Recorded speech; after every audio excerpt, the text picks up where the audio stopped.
Arctic Cat Snowmobile Troubleshooting. If you're looking for help fixing your Arctic Cat snowmobile, look no further. Our comprehensive Arctic Cat Snowmobile Troubleshooting Guide will explain common issues, provide tips, and show you how to read your model's error codes. Drive system. Your engine could be running fine, but other issues can make your sled less fun and safe to ride. We're looking at the clutch and drive belt here as well as the steering, suspension, and skis. You can't miss an issue with the drive belt as you will hear it or feel it. Belt failure will make the sled inoperable until replaced. Check it for cracks, rubbing, or other issues anytime before you head out to ensure it will get you there and back. The clutch relies on belt traction and tension. A good maintenance checklist will include removing glaze from the clutch and scuffing them.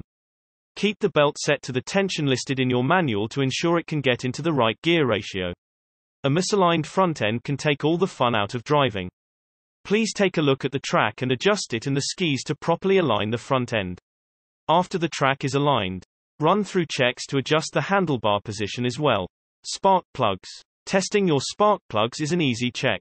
Pull them, then ground them against a bolt and put them back in. When the engine is turned over, you should be able to see a spark. If the spark seems weak or you don't see it at all, it's time to change the plugs. If the spark is there or the plugs are new, and the engine still refuses to start, the electrical system is the next place to look. Check the plug caps, the regulator, coils and wires, and the ignition box for issues. Compression. If it's not a fuel or spark issue, low compression might be keeping the engine from turning over or make it run weakly. Perform a compression test on each engine cylinder. Optimal levels would be 120 psi, with anything below 110 indicating an issue. Low compression could indicate scored pistons or cylinders, worn piston rings, damaged crank seal, or a defective head gasket. Fuel line and carburetor. When your snowmobile hasn't been used for a while, a dried-out fuel line or carburetor can be the culprit. Sometimes, this can be fixed with carburetor cleaner or starter fluid. If that doesn't clear it up, you might need to have the carburetor cleaned or rebuilt.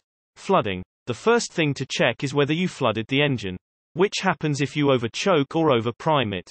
You might smell gas or notice it coming out of the exhaust pipe. When the gas evaporates, you should be able to start the sled up, but this is not something you want to be waiting on far from home. Learn how to clear the line in case this happens manually. Flip the kill switch. Remove the spark plugs. Hold the throttle in the open position. Pull the starter cord to clear the fuel line. 15-20 times should do it. Wipe the plugs and put them back in. Source westshoremarine.ca